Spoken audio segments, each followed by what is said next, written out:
Sometimes a new episode is just not in the cards. Maybe it's I don't have capacity to record. Sometimes it's I don't know what to record and I don't have the capacity to make that decision right now. Sometimes it's A, B, C, and D fell through. And so we need a plan E because it needs to happen now. And that's what I want to talk about today because this is an inevitability. This is not a matter of if, it is a matter of when. Something will come up, something will throw you off your plan. This episode is to make sure you're ready for that today. Welcome to the More Profitable Podcast with Stacey Harris. I'm Stacey, and this is the spot to learn more about the strategies, tactics, and tools you need to build your more profitable podcast. My team and I work every day with podcasters like you to shift shows from frustrating time sucks to productive members of your sales team, because your show should be built to generate and convert leads. So let's get into it. Welcome back to another episode of the More Profitable Podcast. I love this conversation because it will help bring things to the surface.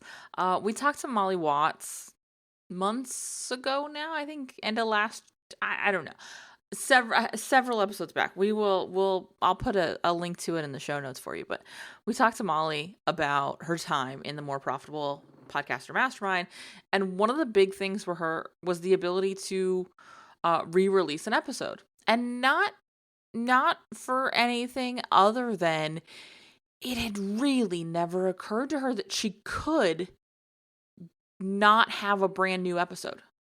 Like, the idea that she didn't keep to that schedule took some real thinking through, some real sitting with. And that's not unique. That's a really common conversation I have with people. And that's one of the reasons the middle part of the More Profitable Podcaster Mastermind is about a repeatable series. It's one of the reasons I regularly, intentionally re-release stuff on this show so that you can see it happen. It's why I run a repeatable series in August every year. Stay tuned. It'll be coming up soon. No matter when you're listening to this, it will be coming up at some point. And I want to address this because there is a certain inevitability. There is a certain absolute truth, similar to the truth that the next door neighbors, landscapers / construction / roadwork crew will arrive, especially if this is your only chance to get some recording done. Yeah, as inevitable as that is, this will happen too. And honestly, that's a great example of how this ends up happening, right? Is I had one window to record and the environment is not optimal. We're not set up for success right now, whatever that may be. Sometimes it's mental capacity, sometimes it's time capacity, sometimes it's a lack of inspiration, sometimes for whatever reason, it's just not going to happen. And again, this is inevitable. We're all there. So what do we do? What do we put out? Do we just skip? Do we say something? I want to talk through this because I want you to spend some time assessing your own comfort level. I'm going to give you 3 options on things you can do instead of recording a brand new episode this week. I'm going to give you 3 options, and as we're going through them, I want you to assess your own reaction to them. What seems like, yeah, I could totally do that, and what seems like, okay, maybe, and what is it like, oh, no, not for me. An immediate, hard, just flat rejection of this whole idea. What does this bring up for you? Because until you can assess where you're at with this, we can't prepare these things. And I would really recommend you have an understanding of what you could pull to use these 3 examples. And I also recommend you having this documented somewhere, especially for those of you with a team. For if you're somebody who has support And I don't even necessarily mean podcast production support. Certainly if you have podcast production support, this needs to be done. If you are somebody who works with us, this has already been done. But for someone who has maybe a VA on their team or an OBM, or is working with a couple of support members, or who's like working with an editor but not like a production team, put this together. Have in your project management software what these things are, where to get them, how to do this. Get these things ready. Use this episode as a way to build your SOP. To build, the little asset that goes behind the glass that is break in case of emergency. Because there will be situations where each of these solutions work better than others. And again, we're gonna dig into them in just a moment and talk about some context and some timing and when would work best. But I want you to have this ready before you need it. And I'd argue that if you've been podcasting for a little while, like north of 6 months to a year, it's time right now. And if you've been recording and producing and releasing a show for longer than that, it's way overdue. Once you hit the 6-month mark with a podcast, you should be able to put each of these options together. Once you hit the 1-year mark with a podcast, you should be able to put a couple versions of this together. And once you hit the 2, 3, 4-year mark, you should be looking at where these get updated regularly. Before we dig into that, though, I wanted to sort of nudge you, let you know, remind you, we have another Podcasting for Profitability Roundtable coming up this month. So if you would like to join us for that podcaster Q&A, come and join us. Head on over to uncommonlymore.com/roundtable to reserve your seat and submit your question. I always prioritize questions submitted before at the top of the call. If you don't know, if you haven't joined us before, there is not a replay for this call. We do not share a replay. This is for the people in the room. So if you would like to get some support, if you would like to hang out, if you'd like to get some questions answered, if you'd like to connect with some other podcasters, again, reserve your spot and make sure you join us on uncommonlymore.com/roundtable. It has the date and the time and all of those deets. I will, of course, see you there.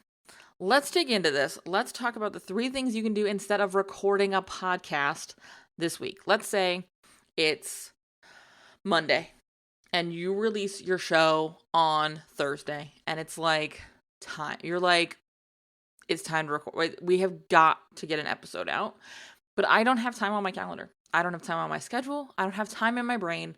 I don't have thoughts that I can devote to this. They don't exist. There's nothing. What can you do? Number one, and we're gonna start just real strong here. You can re-release an existing episode. And let me just tell you that for every one person I tell this to, that's like, obviously, like, duh, there are 5 people who go, oh, you can do that? Seriously. I need you to know that, because it doesn't matter where in that spectrum you fall, you're not alone.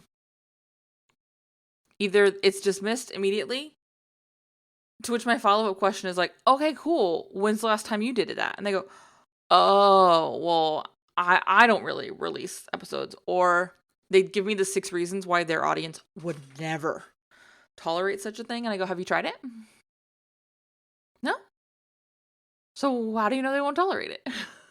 Because that's frequently the assumption. And I'm going to say almost, just because I don't want to speak in absolutes here, because, nuance and specificity and remaining open to information and data at all times, right? But like, very nearly, almost all, I can't think of the exception, but I'm sure there is one. Anytime we've rolled this out in our own show, with client shows. If we've had people in our mastermind go and test this theory, we've had people post roundtables go and test this theory. We've had people in intensives test this theory. And I can't think of a time where it went poorly. I can't think of a time where it devastated the data and people were like, no! I can't think of a time where it negatively impacted downloads. It resulted in negative feedback from listeners. None of it. And we've done every version of it. We've got a bumper at the front of the show that says, hey, this is a re-release. We've done the re-release and mentioned nothing of it. We've done a re-release that we numbered as a new episode and it went out and it was like, cool. We've done them a year apart, 6 months apart, 4 years apart. We've got one coming out very soon for a client that I think is 6 years after the original conversation aired. It's got a new bumper to give it context. But yeah. I can't think of an instance where there was negative feedback. So if you're on the side of things where you're like, well, I could never, maybe you could. What's the harm in trying? So let's talk about what does it look like? What does it look like to re-release an existing episode of your podcast?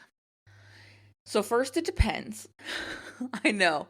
Resist the urge to like smack the speaker, right? Like, we're going to go through a couple of versions of this, but it does depend. This is where your perspective, your relationship with your audience, your understanding of your show plays a role. Also, the context of the episode plays a role. So let's start with this. Let's say you've got a very evergreen episode, which does not point to the calendar season in which it was recorded, that was recorded and released 12 to 24 months ago, so a year to 2 years ago. And it's kind of an FAQ kind of episode, right? It's honestly not dissimilar to this episode here, where we're talking about something that could really go anywhere. You know, when I released this episode, it could be April, it could be December, it could be June, it could be any of the 12 months of the year. It could be any quarter, it could be any season. Because this speaks to an understanding of how we work and how we think about the thing we do, but also because it is not directly tied to the promotion of any one offer. And so it works for kind of all of our leads, regardless of what kind of offer they're going to be going into. They need an understanding of our perspective on podcasting. And again, it's not tied to any one thing. So let's say this was tied to the Profitable Podcaster Mastermind, and we run that as a small group program. So you can only buy it the 2 or 3 times a year we open the doors, in the 2 to 3 weeks that those doors are open, because that's really all the warning we give you. So there's not like a huge way for me to, let's say the doors closed in December and we're running this episode in February. That would be kind of weird if it was really tied to the thing we closed the doors on in December, right? So we've got it tied to not any one specific offering. It is a high level view of how we think about what we do, how we approach what we do. I think of these as kind of like the values episodes, right? Because we're thinking about how we approach the thing we do. Our take on this space, right? Okay, so we've got those two things. It was released a while ago. There's really nothing that would require context here, right? In that description, there's nothing that if you heard this episode, you'd go, oh God, that came out a while ago, right? Then I recommend, and we've done this, just releasing it. Schedule it as if it were a new episode. The asterisk here, the caveat here is, the thing I would make sure you adjust is the promotional graphics, the episode's marketing assets, because I want to make sure that they're aligned with now. So, a really good example of this is this show hasn't always been called the More Profitable Podcast.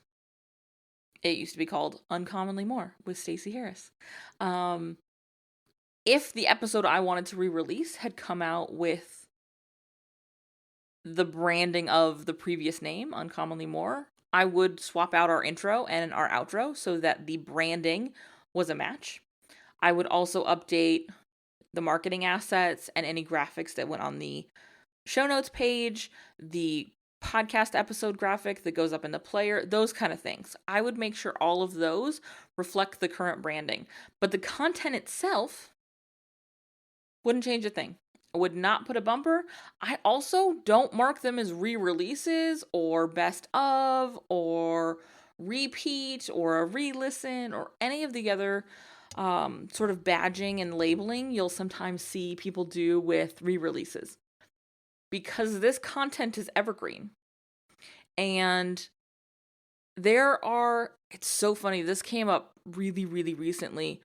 We released a couple of re-releases in the last few months, and I had somebody who has been a long time listener of this show email me and say, this is such a good episode. I'm so glad you talked about this. And it's somebody who I know listens to very nearly every episode of the show, if not every episode of the show. And this was an episode specifically that they emailed me about that we had originally released like 8 months before the re-release. And so I was a little nervous.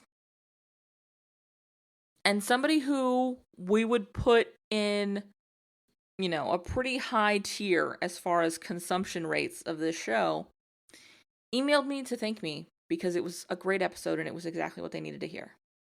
I guarantee you this person has heard this episode before. And quite honestly, they've heard me say everything I said in that episode before.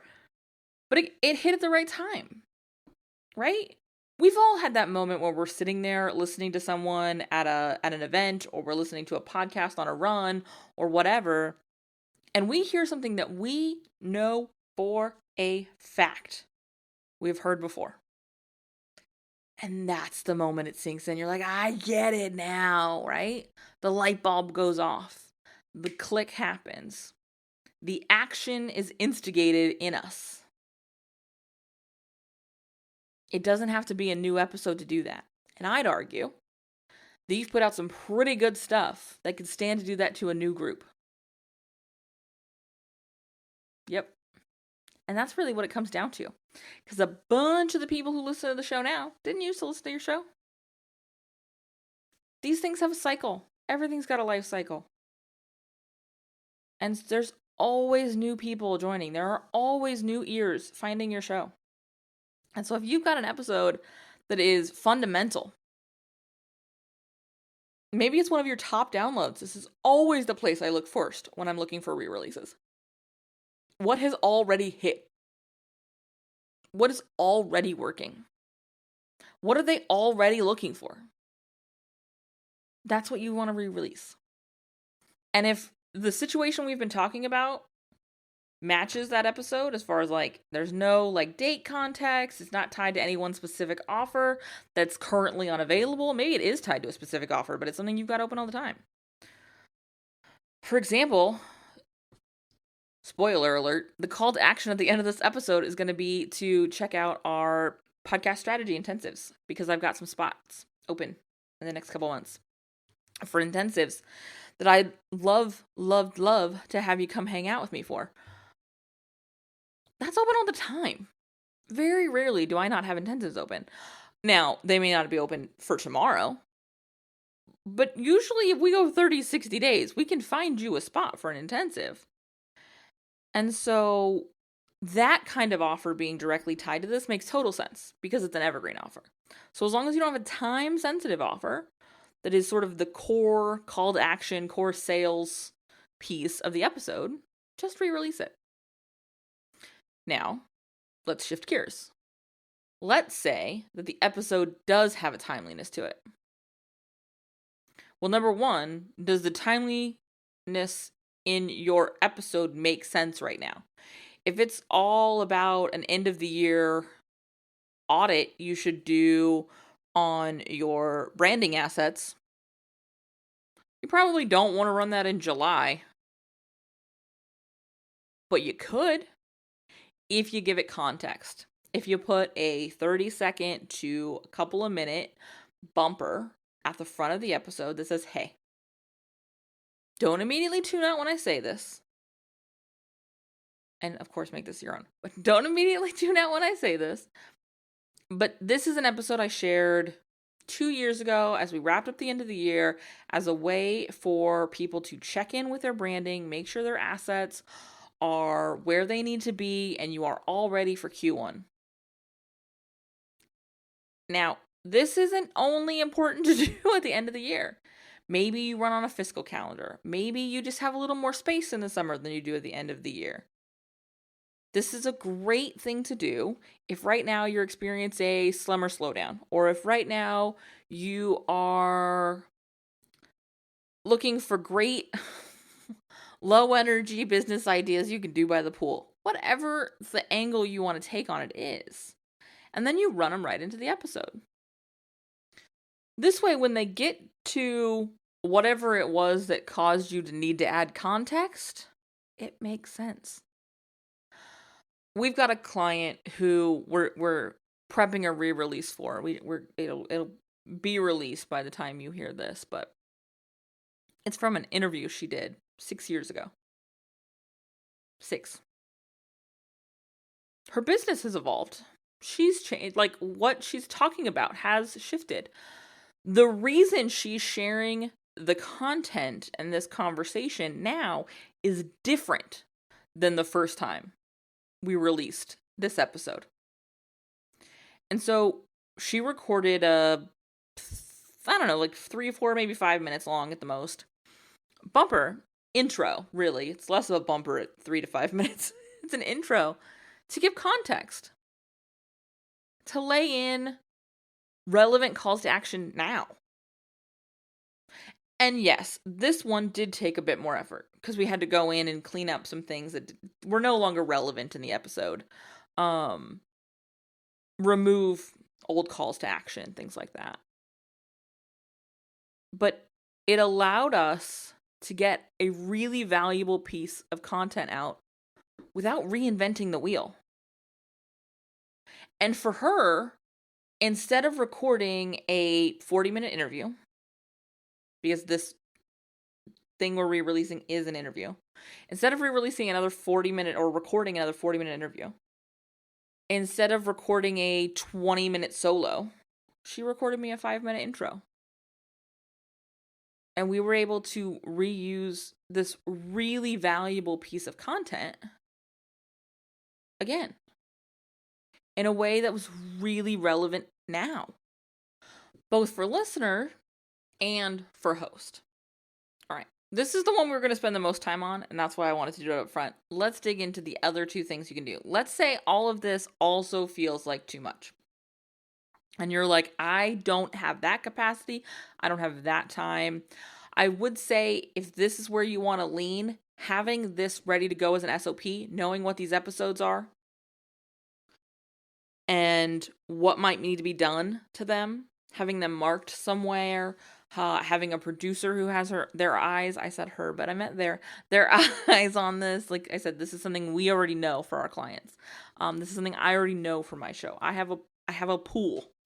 I have a list, and they have notes. Hey, this would need. Hey, this has but could be removed. Or, hey, this can just be pulled and dropped.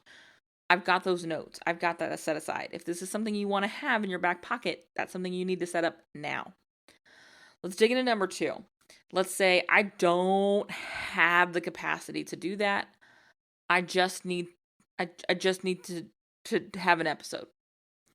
Then I would say you're still going to re-release something, but you're not going to re-release it to the feed. What you're going to do is you're going to remarket an episode.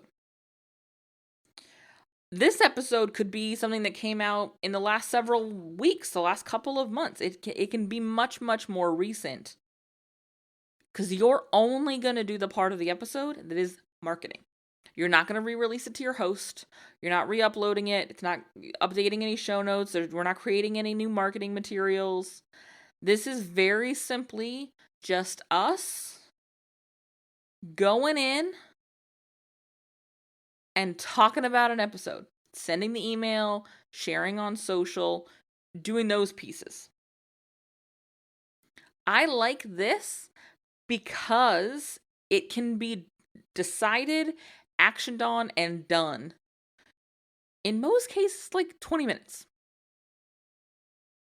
Again, I recommend having these ready to go, having these somewhere where you can pull them easily and say, breaking case of emergency, market these episodes. That speeds things up. I'm going to be honest, that's the longest part of this, is knowing what you're going to re-release. But once you have that information, once you know what you're going to re-release, go in, write the email. Bonus points, and I highly recommend you do this, if you save the emails you send with each episode. So save it in the, depending on how you organize your show, save it in the folder with all of the other marketing assets. For us, we have this, I think we've talked about this extensively on the show, but we use Monday.com as our project management, work management, whatever they're calling it these days, platform. It is basically our office. It is our virtual headquarters, and linked inside of our dashboard for the More Profitable Podcast, there is a column that links to emails. And so I can pull up an episode and literally click a button and see the email I sent to market that email, so that I can go in and I can just resend that same email. I can go in and repost that same social. I'm not reinventing anything. I'm just sort of restacking the dominoes so that I can push them over. This can be a great option if you do not even have the capacity to prep something for the feed. Again, this becomes way easier to action, and more importantly, have someone else on your team action if you have this ready already. If you have a system and structure in place for your podcast where these things are findable. So if you don't, work on that. But if you do, make sure this stuff is ready to go. Because that way, you can just say, hey, Joey, I'm not going to be able to release an episode this week. Can you go grab episode number 432 and schedule it as if it were a new episode, as far as marketing is concerned? And everything will be there and they can run with it. But you have to have that set up in advance. The third one, because we're getting a little chatty here and I want to wrap it up and I want you to go action on this stuff, is repurposing content from elsewhere. This is the one that is going to be your biggest lift. So if, as we're going through this, you are still firmly, and this is why I saved this for last, if you are still firmly, I could never, then this is it. You're going to need to pull something from somewhere else. Have you been a guest on somebody else's podcast and it was a great conversation and you got really good feedback? Reach out to them and say, hey, I'd love to share this episode to my own feed as well. Do you mind? Could you send over the edited episode? You could also ask for the raw episode if you want to have your own team produce it. I would add a bumper to this, otherwise you're really going to confuse people. Say, hey, I had a great conversation with Jill on her show. We talked about A, B, and C. Listen for where I really hammer in on X, Y, and Z. Enjoy. And then release it. This is a great thing to do. Let's say you did a webinar recently and it was fantastic and engaging and a great asset for sales and marketing. Cool. Cut part of it out. Release all of it. Again, I would recommend a bumper, especially if you acknowledge the people watching. I see you, Facebook Live repurposers. Let them know, hey, you're going to hear me mentioning some people's names. It's because we did have a audience in the chat. We had, our viewers in the chat sharing things, and I'm answering their questions. That's it. Very simple. Maybe you were on stage at a speaking engagement recently and they took a video. Repurpose it. We had a client do this with some live event. She hosted a live event recently, and we repurposed some of the recordings from that live event into podcast episodes, a bunch of them, a handful of them. They're such good episodes, and they are such good assets around what it feels like to be in the room. What happens at the event? What is the quality and caliber of content being shared? Because we've all been to the event where we were like, you really charged me admission for this? I could have caught that anywhere. And so now when she hosts this event again, the people she's selling tickets to have context for what happens in that room. Why it's valuable, why it's engaging, why I want to be there. So where can you be repurposing things that are already working on other parts of your business? Guest appearances that already went well, speaking engagements where you already got great feedback, webinars you already saw convert, social media posts that went viral. If you're getting good feedback on something, let's find a way to be using it on the podcast. This does not have to be you sit there and think of something brand new every time. If you can at least start by taking that step of this can be something I created elsewhere and I bring it to the podcast. So it is a new episode of the podcast, but it's not from scratch. It's not something no one's ever heard before. If you can do that, you can start to buy yourself some space. And I'd highly recommend, if again, you listen to me talking about version 1 and 2 of this and we're like, I could never, if this option 3, this repurposing content from elsewhere, if this is going to be your break in case of emergency, I would suggest having it ready. Having a backup episode that sits in a folder that is your, yep, we got to use it. Maybe something had to get pulled. Maybe something fell through at the last minute that you were counting on working out, like scheduling of an interview or whatever. Your neighbors got real noisy. Whatever it is. I want you to be able to take action quickly, and that means having this ready. And so if you did a speaking engagement or a webinar recently that worked really well, turn it into a piece of content. Record the intro, put it together, and have it sit in a folder. Because there will be a day it comes in handy. I promise. It is an inevitability. All right, this one went a little long. I'm going to wrap it up. I got really chatty in this one. I hope it was helpful. I know it was helpful. I want to know where you fall on the spectrum, though. Because I have worked with clients who fell everywhere. They all work their way to being okay with the first option. Because they see what a relief this can provide. And they see what a value it can be for the audience to hear something again. And oh, by the way, for those who are brand new, they're still hearing it for the first time. And instead of having to climb through the muck of your 50 or 100 or 200 or, in my case, 600 plus episodes and find this jewel, you're just presenting it. You're bringing it right to the top of the pile. If understanding what episode you should use, if choosing the right episodes for you to build into these sort of break in case of emergency boxes are on your to-do list for the next couple of months, it's a great thing to do in your podcast strategy intensive. I would love to sit down with you. We do have some spots opening up over the next couple of months. So head on over to uncommonlymore.com/intensive to book yours now.